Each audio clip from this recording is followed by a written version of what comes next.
Your voice is unique to you. It grows as you grow. It changes as you change. If you're curious about the relationship between your voice and your body, your heart and your mind, welcome. My name is Michèle Voillequé, and I can't wait to hear you. About 18 years ago, when I first started my business, my tagline was, "We'd all have more fun in line at the DMV if we were singing." And I still believe that to be true.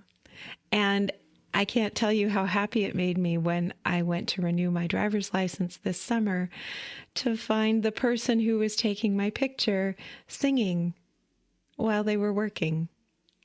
They were the only person singing in the DMV, but at least there's one. The revolution has started. I still believe that to be true, that we'd all have more fun in line if we were singing. And the idea that I'm wanting to get further and further into the world, into people's hearts and minds, is the idea that when it comes to using your voice, your whole self is the instrument. And in a lot of places in Western culture, when we talk about our whole selves, we're talking about our physical body, we're talking about our mind, some kind of mental capacity, intellect, and something to do with our spirituality. And how I think of it, how you're using your body when you're singing, how you're feeling in your body, and how you're being in your body. Or to put it another way, successful singing and speaking comes down to physical strength, neurological calm, and a grounded sense of being. What I like about looking at the project this way is that it means that there are 3 different angles from which to address any problem you might be having in your voice.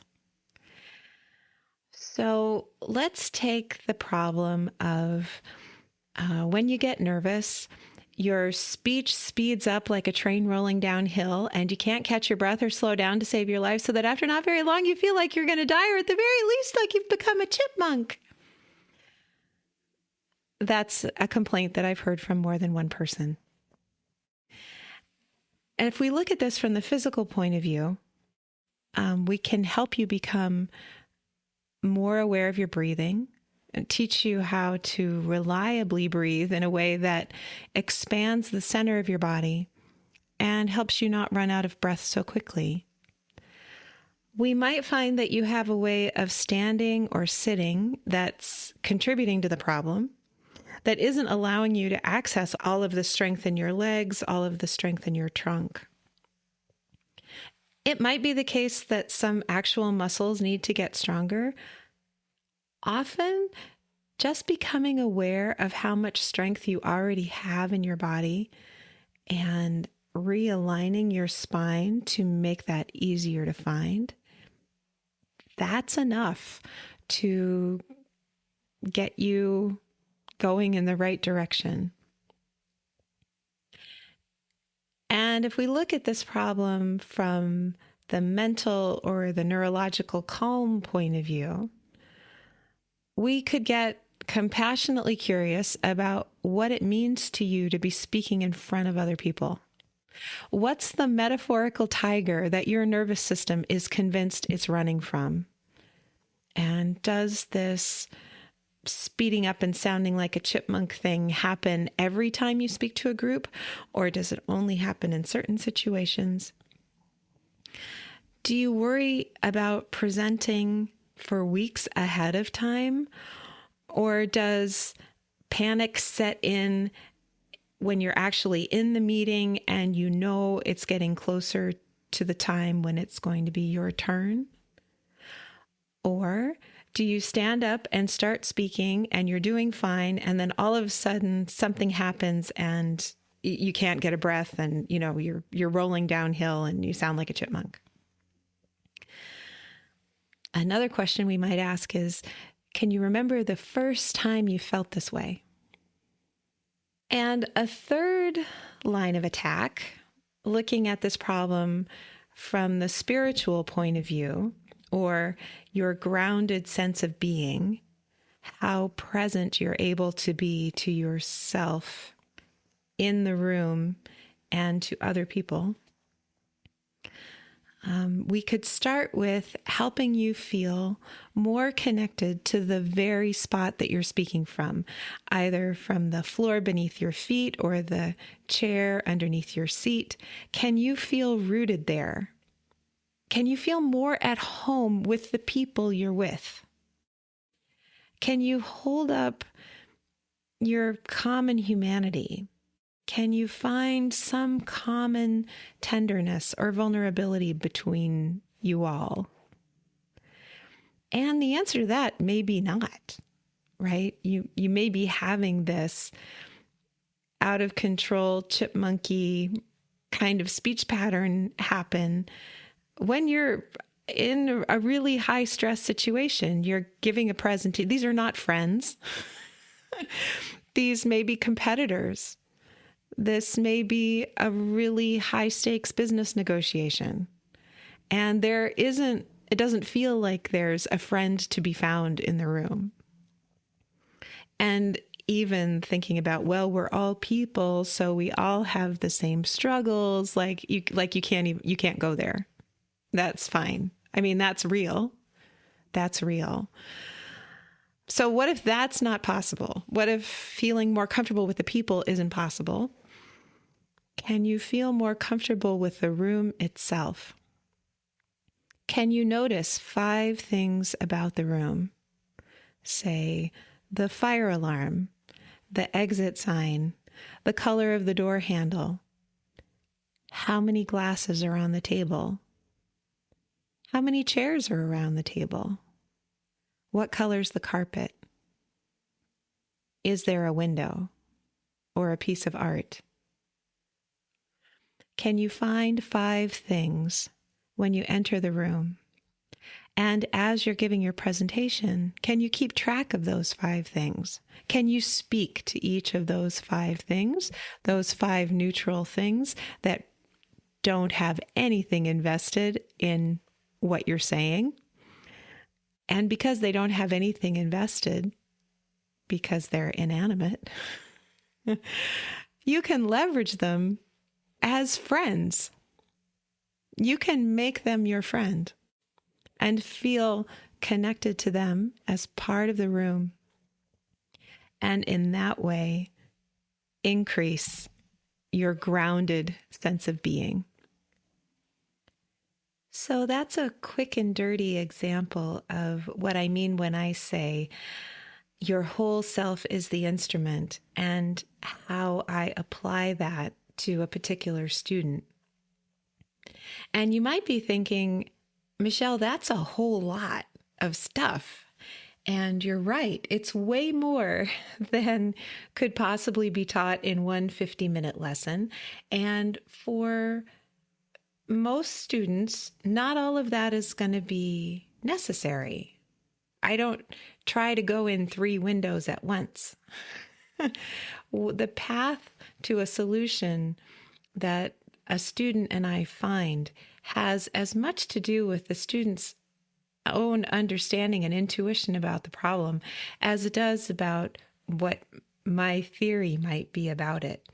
We find a way forward through a process of conversation, and there may be other ways to solve this problem that I haven't listed here that would come up as a result of that conversation.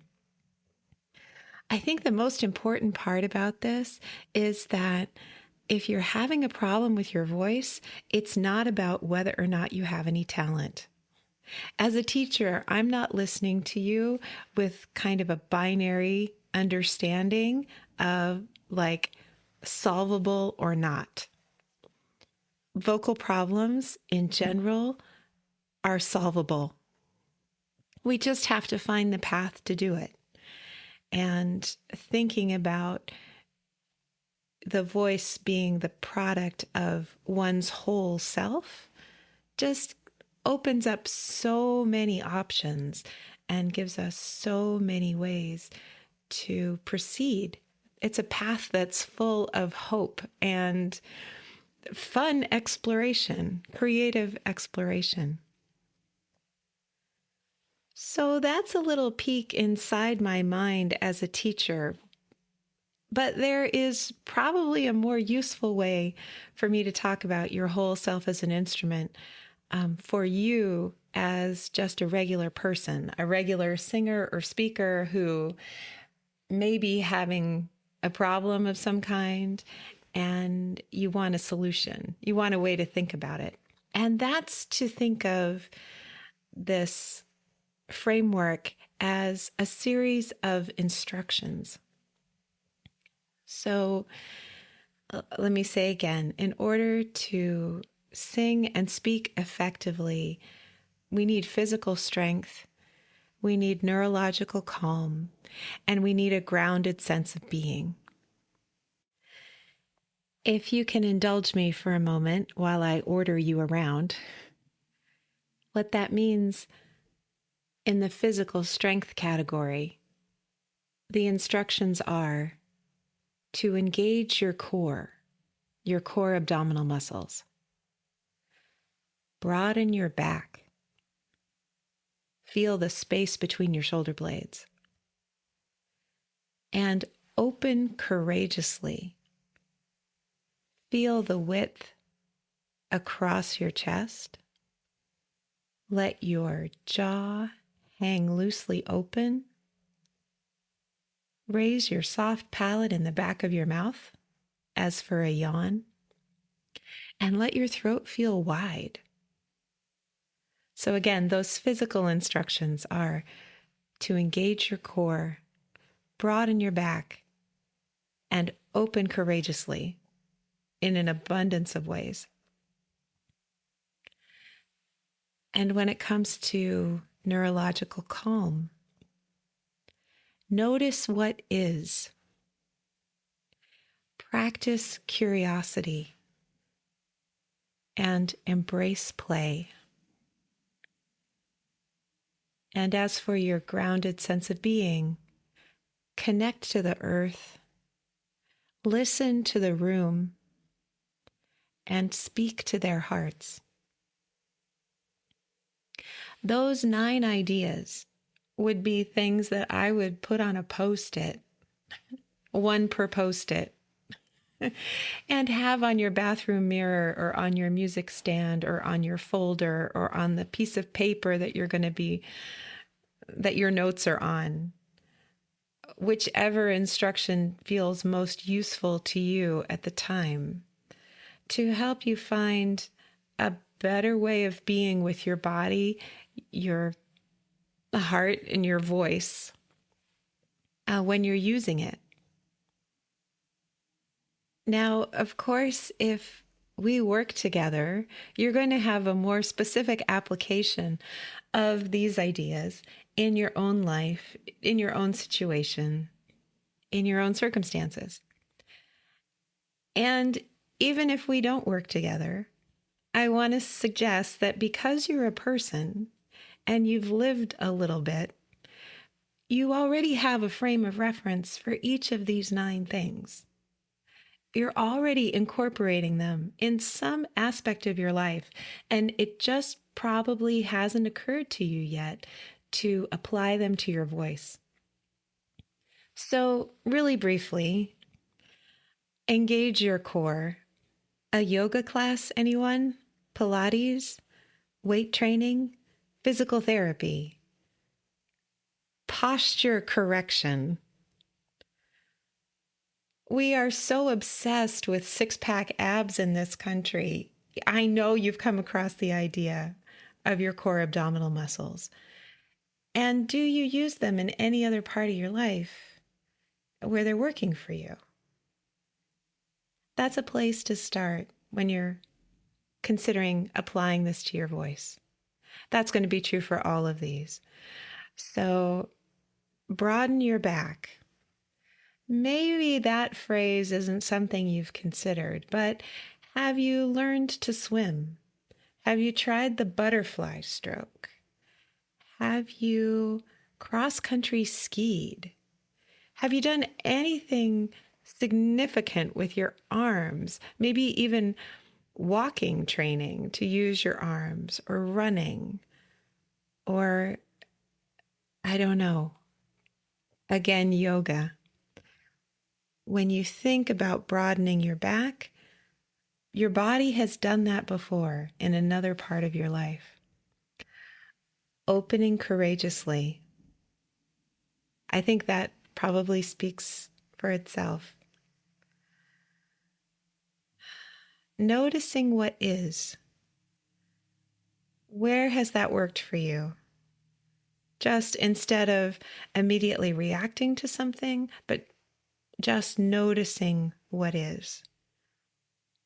Have you had moments when time slowed down because you're gazing at a newborn, or you're in the park on a beautiful spring day and there is a bumblebee? When have you just noticed what is? And how has that gone? It might not be a big practice of yours. You might not do it a lot, but I bet you've done it, and you can leverage that. Practice curiosity. Instead of getting all judgmental and it shouldn't be this way and why? Why is it that way? Why do I feel this way? Why is the sky blue? My mother says about me that I started asking the question why when I was 2 years old, and I haven't stopped. I can imagine that was really irritating for a long time, and it might still be irritating. Where in your life are you curious? Where is it easy to be curious? Why is it easy to be curious there? And how can you be curious rather than judgy about your voice and what it's like to use it? Embrace play. One of the things that's true is that our voice is a survival mechanism, and we spend a lot of time trying to be taken seriously in the world. And there's a heaviness to that that can make it really hard to explore new ways of using the voice and new ways of being in the world. And so being able to be playful, silly, just a little bit Sesame Street can go a long way when it comes to working on your voice. And I'm sure there are ways in your life where it's easy to be playful. I hope there's a way in your life it's easy to be playful. Where is that? Where did you learn about play? Where do you know about play? How do you know how to play? What's that look like for you? And then moving on to the grounded sense of being. Connect to the earth. Have you heard that before? Maybe in a meditation class. The earth is holding you up, right? Yeah, maybe a spiritual retreat. Maybe a walk, a long walk in a forest or a public park. A walk on the beach, barefoot, feeling the sand between your toes. How do you connect to the earth in your daily life, or your weekly or your monthly life? You know something about this. What do you know? Listening to the room. There's a lot, well, as you can probably infer, there's a lot in each of these instructions. Like each of these instructions can turn into at least a dozen other more specific instructions or more nuanced instructions. But the broad idea of listening to the room. Have you been in a cave and heard that kind of echo, or a tunnel and heard an echo, or a church? Where have you been in rooms that had a resonance to them? And where have you been in rooms that just had no resonance? Like conference rooms can be terrible. Like they don't give anything back. You speak and your voice just falls flat unless you're speaking into a microphone. So think about you and spaces, rooms that you've heard. And then finally, speak to their hearts.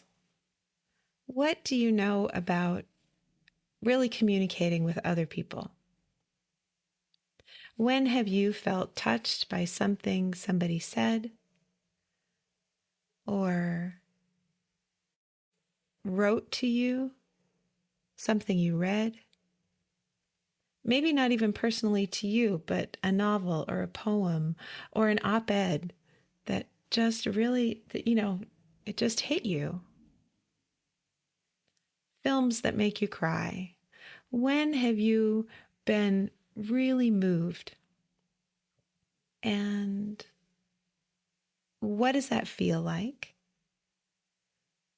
And consider that you might have that same effect on other people when you speak and sing yourself.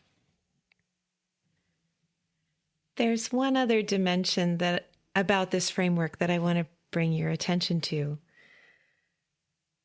So you may have been imagining we've got 3 columns. We've got the physical strength column, we've got the neurological calm column, and we've got the grounded sense of being column. And within each of those, there's an instruction that is primarily about your relationship with you. For example, engage your core. Notice what is, and connect to the earth. Those are 3 things that are about you and your relationship with you. The next level has to do with you in 3-dimensional space. You and the world, as it were, in general, you and the environment.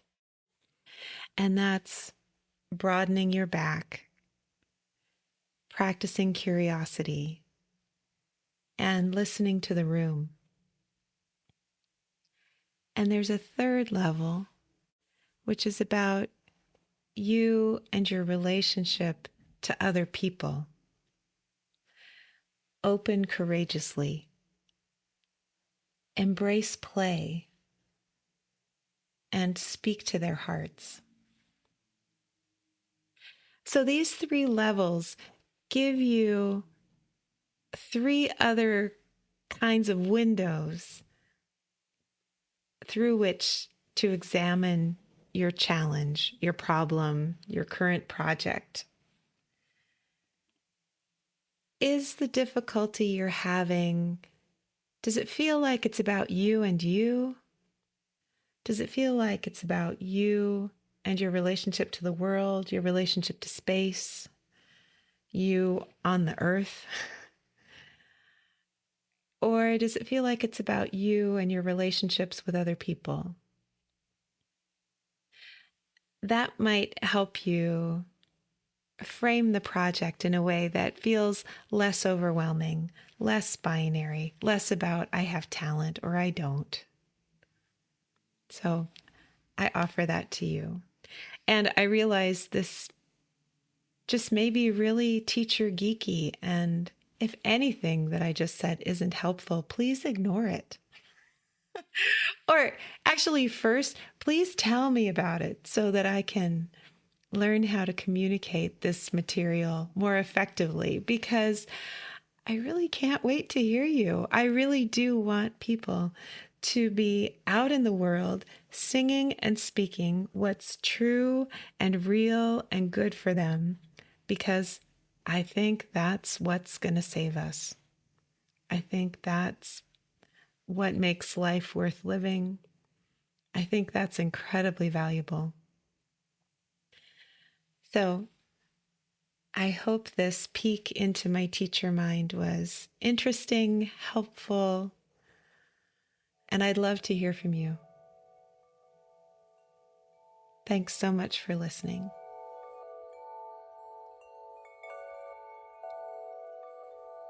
If you enjoyed today's episode, please rate and review on Apple Podcasts or wherever you listen. Every positive review helps new people find the show. Subscribing ensures you'll learn about new episodes as soon as they come out. If you have a question about singing or speaking or being, please send me an email at letters@mvmusique.com.